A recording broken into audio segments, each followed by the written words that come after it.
What's good, Wizards fans? A couple people have been asking for Wizards content on my own channel.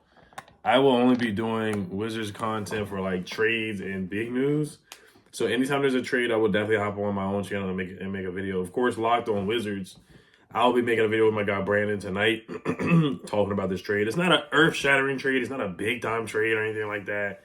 It's not like the Donovan Mitchell trade or the Rudy Gobert trade, or I'm trying to think of some other big trades. DeJounte Murray getting traded, or like Anthony Davis getting traded a couple of years ago. There's nowhere near that. Some of the trades that have happened in the recent years, or like Paul George getting traded, Kawhi Leonard signing with somewhere else. Nowhere near that, guys. Nowhere near that. But what I do like, somebody just replied on one of my tweets. Excuse me.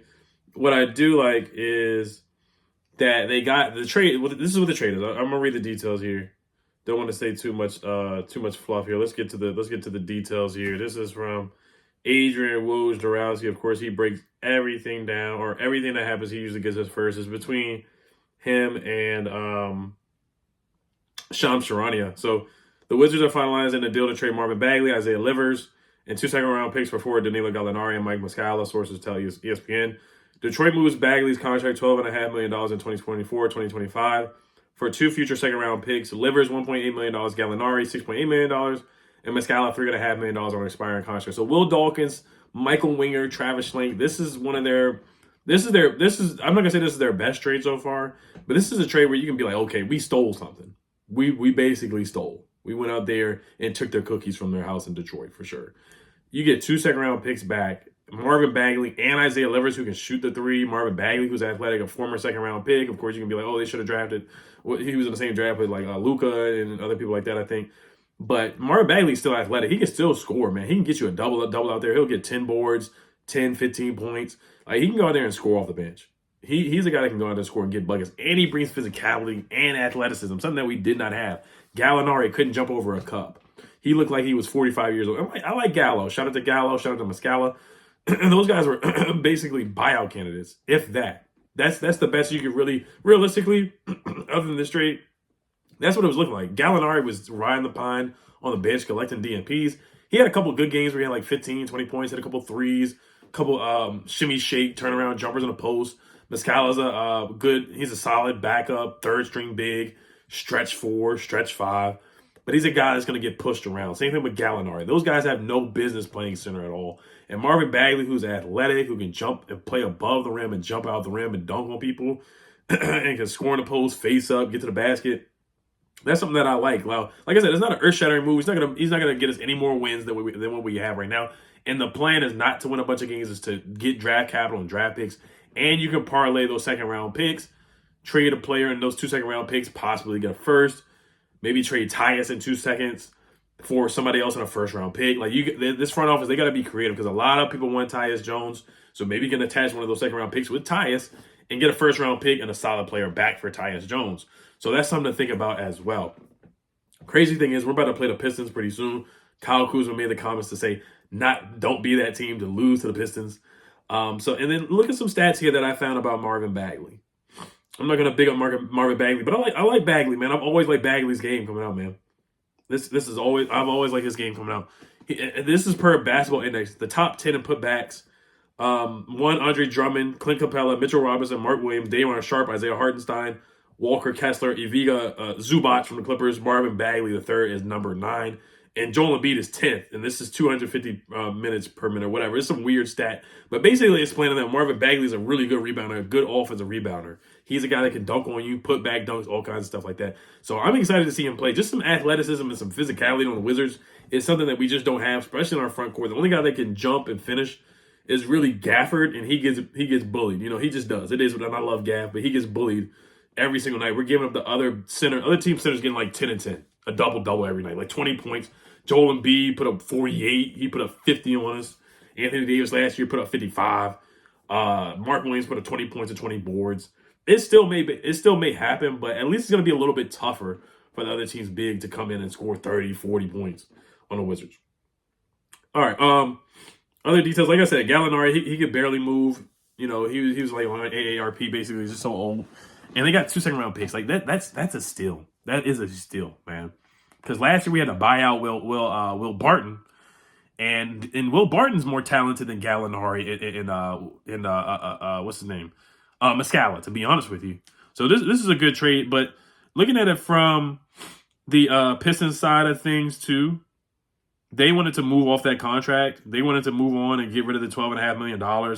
So shedding Marvin Bagley the second's contract, or it was either the second or the third. Marvin Bagley the third's contract for next season has Detroit with a projected $64 million in cap space coming up. So that's a good deal for them. It's unfortunate they had to move off him. Now, looking at some of the other players on the roster, Bagley, you have a lineup with like Kuz, Bagley, Gaff, Denny. You just have a big lineup. Tyus at the point or Jordan Poole at the point. You can just have a weird, wonky lineup. We're not trying to win a bunch of games, so you just go out there and try any kind of lineup. Just try an athletic, long wingspan type of lineup with Bagley, Kuz, Koulibaly out there, Jordan Poole at the 1, Gafford at the 5, or Marvin Bagley, small ball Bagley at the 5, Kuz at the 4, Koulibaly at the 3, Tyus at the 1, Poole at the 2, something like that. Just try something. I just want to see Wes be creative and try something different out there. Just do something different with an athletic lineup out there, and that's what I like to see. Johnny Davis, Isaiah Livers. Let's look at Isaiah Livers. Let's look at Isaiah Livers' stats here real quick because Livers can play, man. Don't sleep on Livers. Like, he can play.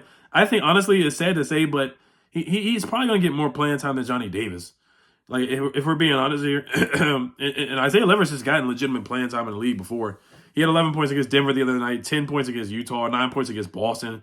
Like, right now, Johnny Davis is not even playing. Like, he's not even getting playing time right now. That's the sad thing about Johnny. I really think Isaiah Livers is going to get more playing time than Johnny Davis. But just looking at some of Marvin Bagley's raw stats here. Sorry, guys, I'm still a little under the weather. But if you look at Bagley this year, he's averaging 10 points, 4 boards, 12.6 boards in 2023, 2021, 2022, 2022, 14 points and 6 boards. 2022 with Sacramento, 9.7 boards. 2021 with Sacramento, 14 and 7. 2019, 2020, 14 points and 7 boards. So Marvin Bagley, he automatically usually gets you at least 10. Like I said, at least 10, 5 rebounds. All rookie team, 2018, 2019. I just want to look at some of his three-point percentages right here. He's not much of a three-point shooter. That's not what he's really known for. 16% from the 3, which is awful. 28% from the 3, which is awful. But he's a guy shot 2 free throws a game. So I want to see him get to the free throw line a little bit more. 82% from the free throw line. 10 points a game this year, 4 boards, like I said, and he's had some good games in his career. Career high, 32 points in a career, and his career high. 18 rebounds in a game is his career high too. So I do want to see how the minute allocation goes between him, Denny, Kuz. Kuz most likely is going to be traded pretty soon. I think he's going to get traded before the trade deadline. I think this is going to be kind of where Bagley comes in and gets those minutes when Kuz gets traded. But, that's just more down on the line in the future. So, and there was another tweet from Josh Robbins here. Excuse me, just talking about the picks and whatnot. And then I'm gonna wrap this up here. I do want to look at Livers' stats here real quick because he's a shooter, man. He's a guy that can come in and knock down a 3 and space the floor. This is from Josh Robbins. He says. And 2 second-round picks to DC, the source confirms. I'm told the second-round picks are 2025 and 2026, but have convoluted terms along the lines of most favorable and least favorable. I'm working to learn the exact details. So the second-round picks are most likely going to be 2025 and 2026. Which is not too far from now as we're in the year 2024, so you get 2025, 2026. And second-round picks have gotten some good players like Obi Toppin. He got traded for a couple second-round picks. He's playing pretty well for the Pacers. So you can always acquire talent. Now, the funny thing is here with the Wizards front office, they just have not been able to get a first-round pick back yet. The only first-round pick that they got was really the Jordan Poole trade, and that first-round pick is like a 20, 30 or something like that, and it's a protected pick as well. So it's really kind of just a throwaway first-round pick that we probably won't see, to be honest. But I like this. I like this trade, man. I've always been a Bagley fan, and he's going to make the games more exciting. He's going to make this game. He's going to make them more exciting for sure. We play the Pistons tomorrow, so it should be fun. It should be fun. So, all right, you guys let me know what you guys think. Oh, I do want to give Isaiah Livers some love here. Let's look at his stats here real quick. Like I said, he's not gonna wow you with any stats or anything like that. But I like the way he plays. He's a guy that can move without the basketball and can space the floor. You can always take more shooters. Any guys that can shoot and spread the floor and that can be athletic and put the ball on the floor, those are the guys that I'm really looking for, especially on a rebuilding roster. 6 points a game his rookie year, 6 points a game again with Detroit his sophomore year, and then 5 points a game this past year coming up. Career high is 18 points, career high is 11 boards as well. So, but he's a solid 3-point shooter. He's a solid 3-point shooter. His rookie year shot 42% from the three, 36% from the three his second year, and then 28% from the three in his third year. So, like I said, you give up Muscala and Gallo, Will Dawkins pulls this off. Guys that I thought were going to get traded for nothing or going to have to be bought out. Guys that can barely move. Guys that can barely guard a cone. They can't guard a parked car or a stop sign, like Kuzma said. You know, they're not bad players. I think they can be used on a playoff team, like off the bench, third string guys.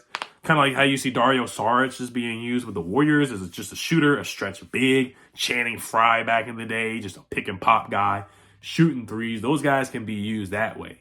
And they can space the floor for the Pistons because the Pistons don't have a lot of shooting at all. So I can see them being used in that way. But for the Wizards, those guys, Muscala was actually getting playing time. He was actually getting playing time behind Gafford. When Gafford would get in foul trouble, he would try. He'd play with effort. But like I said, I like this trade. This is a good trade. I give this an A+, man. You get a guy back, and Bagley's making $12.5 million a year. That's not breaking a bank. People are like, we're taking a bad contract to stockpile on the second round picks. It's really not that bad of a contract. It's not terrible. It's really not. So I give this an A. This is a darn good trade. All right, you guys. Hail Commanders. See me tonight. Talking to my guy Brandon. Talking about the Wizards trade. We'll be going live for about 30 minutes. So make sure you guys check me out on that channel. Hail Commanders. Hail to the Wizards. Peace.